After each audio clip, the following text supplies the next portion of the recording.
ये डायग्राम देखो, ये फूड चेन का है। स्टार्टिंग विद प्रोड्यूसर, सन के हेल्प से प्लांट्स क्या है, autotroph, they make their own food, so they are producer. So grass को कौन खाएगा, grass hopper.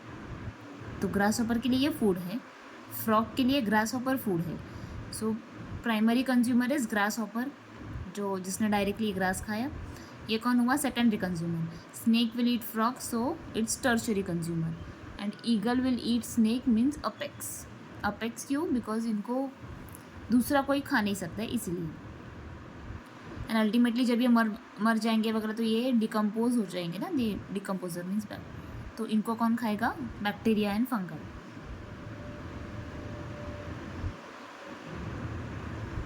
So this is food chain. And food web मतलब क्या, अगर स्नेक ने और किसी को खाया तो वो फिर फूड वेब बनेगा। फ्रॉग ने और कुछ खाया, वो फूड वेब। ईगल ने स्नेक के अलावा और कुछ खाया, तो ऐसे इधर 2-3 ब्रांचेस इधर ऐसे बढ़ते जाएगा, तो फिर वो क्या बनेगा, फूड वेब। जैसे फ्रॉग है, फ्रॉग को हमने क्या लिखा है, it will be eaten by snake. अभी स्नेक के बदले में इधर और एक एरो डाल के हम हॉग भी लिख सकते हैं, वो भी तो फ्रॉग को खा सकता है, तो वो क्या बनेगा, फूड वेब। मतलब ये जो है ये मोर देन वन के लिए फूड है। इकोसिस्टम, इकोसिस्टम में दोनों आएगा, biotic and abiotic factors, and their interaction with each other form an ecosystem. Interaction मतलब ये टाइप ऑफ इंटरेक्शन ही हुआ ना, everyone are dependent, this is hitting this one, this is hitting this one, so ये type of interaction है। Every factor has important role to play for functioning of the ecosystem. Plants are producer, various herbivores जो सिर्फ घास फूस खाएंगे, deer, goat, sheep वगैरह, they feed upon the producers. Carnivore predators कौन है, लायन, टाइगर। अब अगर लायन टाइगर्स नहीं है फॉर एग्जांपल, तो ये जो डियर, गोट, शीप, ये इनका पॉपुलेशन बढ़ जाएगा, तो इसलिए carnivores like lion and tiger का मेन रोल है। जैसे यहाँ पर हमने देखा, they play important role in functioning of ecosystem. Ecosystem balanced होना चाहिए, मतलब सबका पॉपुलेशन कंट्रोल में होना चाहिए, फिर वो ह्यूमन बींग्स हो, इंसेक्ट्स हो, या कोई भी हो, कोई भी लेवल का हो, it should be in control form. तो इसीलिए अगर इनको ये लोग खाते हैं मीन्स ये पॉपुलेशन ऑटोमेटिकली कंट्रोल करते हैं। कौन, लायन एंड टाइगर। किसका पॉपुलेशन कंट्रोल करते हैं, हर्बीवोर्स का। दे decompose and scavengers like caterpillar, termites, insect present in the Dang carry out decomposition and clean the environment. कोई भी ऑर्गेनिज्म मरने के बाद अगर वो सॉइल में मिक्सड होता है तो वो पूरा वैसे ही नहीं होता है ना, उसको पूरा डिकम्पोज मतलब स्मॉल स्मॉल पार्टिकल्स में ब्रेक कर देते हैं। ये जो भी इंसेक्ट्स है या कैटरपिलर्स है, तो इनका भी इम्पोर्टेंट रोल है, क्योंकि वो लोग एनवायरनमेंट को क्लीन करते हैं। अगर वो उसको डिकम्पोज नहीं किया तो वो ऑर्गेनिज्म जो मर गया है उसकी वजह से बहुत सारा डिजीज़ हो सकता है या एनवायरनमेंट ख़राब हो जाएगा।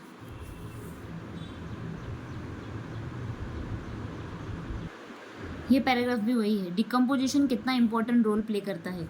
अगर डिकम्पोजिशन नहीं हुआ मतलब breakdown into smaller particles of any organism which is dead.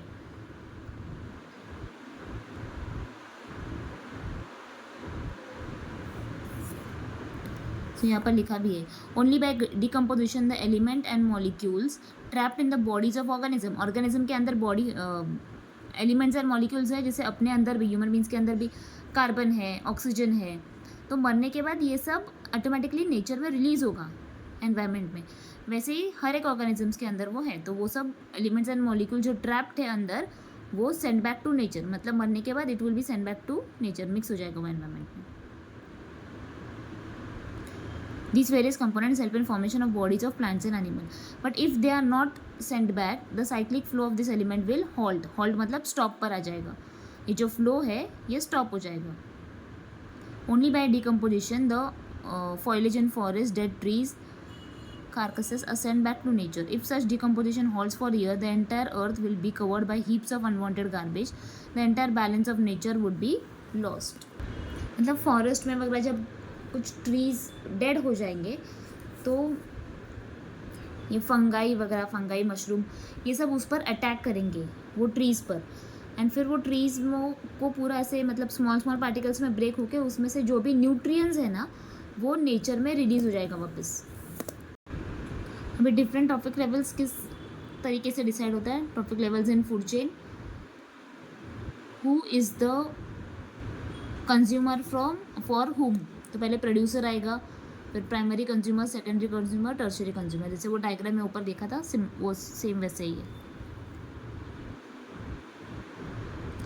Energy pyramid depicts energy level at various trophic levels. There are interactions in form of energy transfer in all the food chains and food web. Energy pyramid shows how energy travels up a food chain. जैसे ये energy pyramid है, primary level, primary producer of plant, वहाँ पर 100% energy होगा, लेकिन जब वो grass hopper primary consumers में जाएगा तो सिर्फ 10% एनर्जी ऊपर जा रहा है.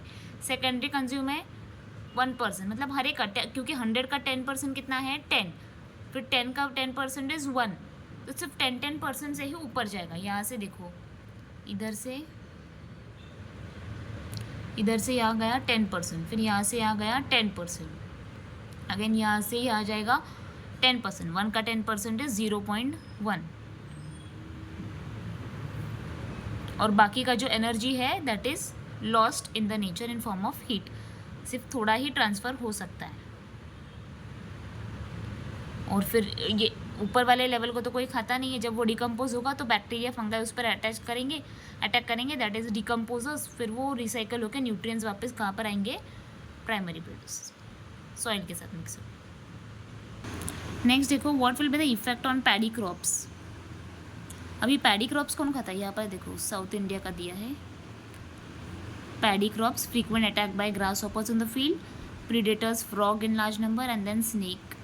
तो अगर सडनली फ्रॉग का पॉपुलेशन कम हो जाएगा तो क्या होगा.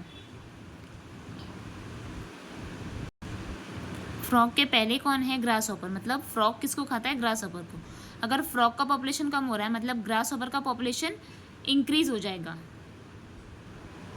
एंड इनका पॉपुलेशन इंक्रीज हुआ मतलब ये लोग ज़्यादा अटैक करेंगे ये पैडी क्रॉप्स पे, फील्ड पे, मतलब फील्ड पर, पैडी फील्ड पर, तो वो लोग ज़्यादा खाएंगे वो लोग, इसीलिए फिर उनको इंसेक्ट करना पड़ेगा. मतलब वो इंसेक्टिसाइड्स वगैरह मार के ये सब इंसेक्ट्स को मार देंगे, क्योंकि उनका पॉपुलेशन एकदम ज़्यादा बढ़ जाएगा. तो इसीलिए ये सब बैलेंस्ड फॉर्म में होना चाहिए. किसी का भी पॉपुलेशन अगर कम ज़्यादा होता है तो पूरा चेन डिस्टर्ब हो जाएगा.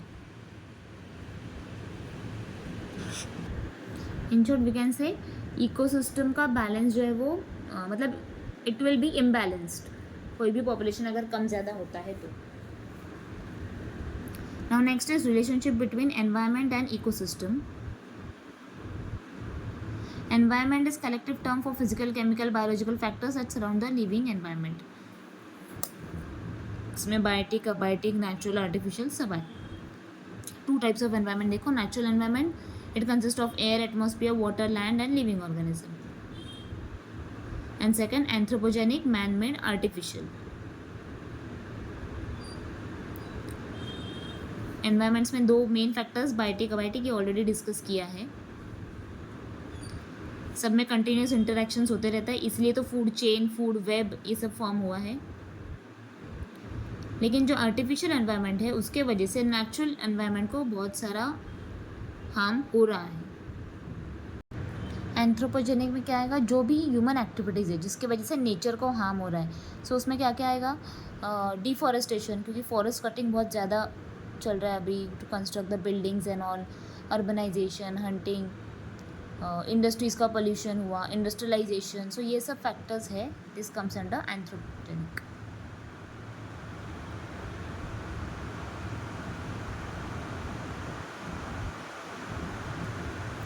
अगर रिवर बैंक के यहाँ पर what will be the effect of industry established on river bank on the river ecosystem.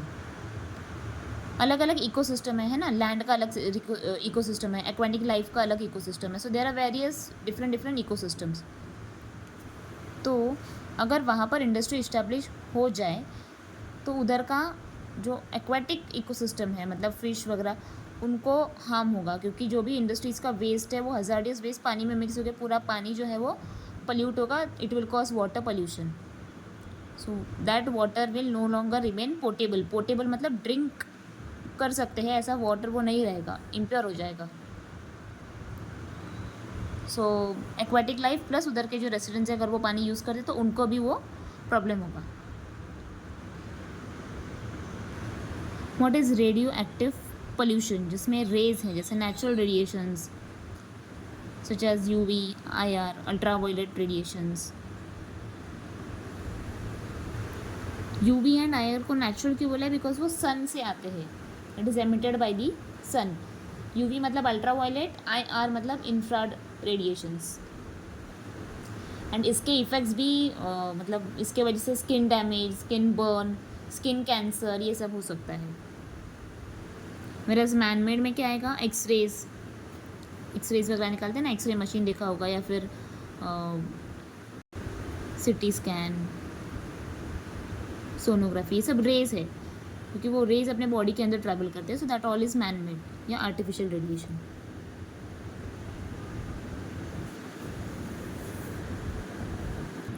और ये बहुत ज़्यादा हार्मफुल है. जैसे major mishaps on international level, Chernobyl Windscale, 3 miles island mistakes.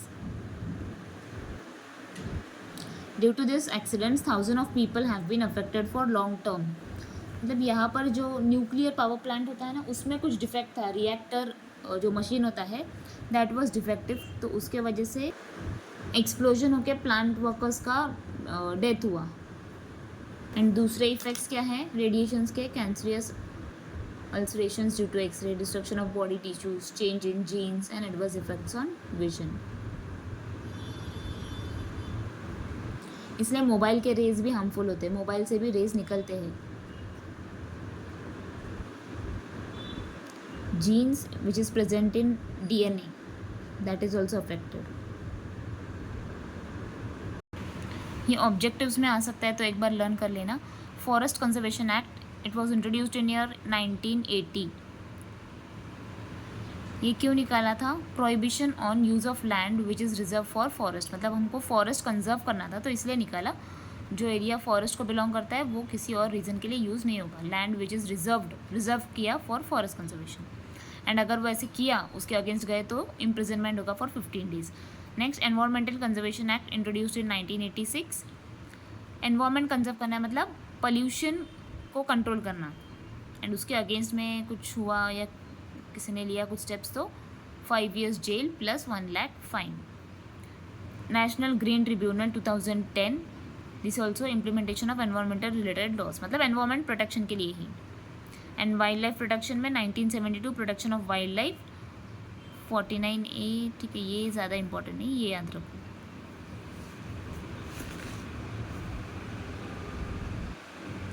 This is very famous. Jadav Molai Paying from Assam made barren land into a forest which now stands on 1360 acres land. Now this forest is known as Mulai Jungle. It's rightly said that many people come together to destroy the forest. बहुत सारे लोग destroy करने आए थे लेकिन ये single person उधर खड़े रह के उसने डिस्ट्रॉय करने नहीं दिया. सो एक टाइप ऑफ न्यू फॉरेस्ट ही हुआ. बायोडाइवर्सिटी मीन्स अलग अलग लिविंग ऑर्गेनिजम्स जो नेचर में प्रेजेंट है ना, वेराइटीज़ में है, that is known as biodiversity. तो इसके 3 टाइप्स है देखो, genetic diversity, species diversity and ecosystem. Genetic मतलब जीन्स, अपने DNA के अंदर जो जीन्स होता है वो फॉर्म में होगा. Diversity among the organism of same species. The genetic constitution of each organism may be different. जैसे इसमें हम ये एग्जांपल बोल सकते हैं, डॉग के अलग अलग ब्रीड्स है. Even crop like rice, wheat, rice भी एक ही टाइप का होता है क्या? नहीं, अलग अलग होता है. तो दैट इज़ जेनेटिक डाइवर्सिटी. मतलब सेम उन्हीं के कैटेगरी में अलग अलग स्पीशीज़ हमें मिलेंगे. Genetic diversity. स्पीशीज़ मतलब ये अलग अलग आएगा. जैसे प्लांट्स अलग है, animals, humans, microbes. And ecosystem diversity, it is natural and artificial. अब डाइवर्स इकोसिस्टम्स में क्या क्या आएगा? जैसे डेजर्ट, ग्रासलैंड, फॉरेस्ट, ओशन, एक ही एरिया में अगर ये सब है, that is diversity, ecosystem diversity.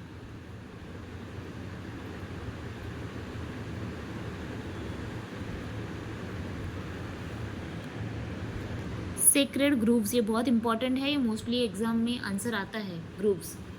This is conserved, अच्छा हाँ, conserved in the name of God by local and tribal people. These are considered sacred and hence named sacred grove. The groves are sanctuaries conserved by the society. और mostly तो ये western Ghats में है grooves. जैसे for example ये है, देखो ये फॉरेस्ट का एक पर्टिकुलर पैच है, ये लोकल्स या ट्राइबल्स उन्होंने इधर भगवान का डाइटी वगैरह लगा के उसका पूजा वगैरह किया है. So this is sacred groves. Next, biodiversity को अगर कंजर्व करना है तो we have to protect the rare species. This is parrots, उनका पॉपुलेशन कम हो रहा है, दैट इज़ रेयर स्पीशीज़, तो उनको प्रोटेक्ट करो. या फिर नेशनल पार्क सेंचुरीज वो बनाओ. Declaration of bio reserves. Bio reserves भी जैसे अभी टाइगर का पॉपुलेशन, स्पेशली बंगाल टाइगर, वो कम हो रहा है, तो सुंदरबन बायो रिजर्व डिक्लेयर किया. मतलब वहाँ पर क्यों? क्योंकि सो दैट बंगाल टाइगर का पॉपुलेशन जो कम होते जा रहा है वो बच जाए, पूरा एक्सटेंट ना हो सके. ये टेबल भी इम्पॉर्टेंट है, ये टेबल एग्जाम में आता है most of the time. Western Ghats like Gujarat, Maharashtra, Goa, Tamil Nadu, Kerala, west side है पूरा. तो यहाँ पर प्रॉब्लम क्या है? Endangered animals due to mining industry. मतलब माइनिंग की वजह से इतना हुआ है कि ये हैबिटेट्स को रहने के लिए कुछ फॉरेस्ट या ऐसा कुछ बचा ही नहीं. एशियाटिक लायन, वाइल्ड बसन, सो इसलिए वो थ्रेट में है. थ्रेट मतलब उनका पॉपुलेशन कम होते जा रहा है. मानस सेंचुरी, आसाम, यहाँ पर प्रॉब्लम क्या हुआ? Dam and indiscriminate use of water, dam construction वगैरह किया ना, तो इसकी वजह से टाइगर एंड रिनर्स वो उनका पॉपुलेशन थ्रेट में आ गया. एंड वेस्ट बंगाल में dam again same, deforestation, fishing की वजह से टाइगर का पॉपुलेशन अफेक्ट हुआ है.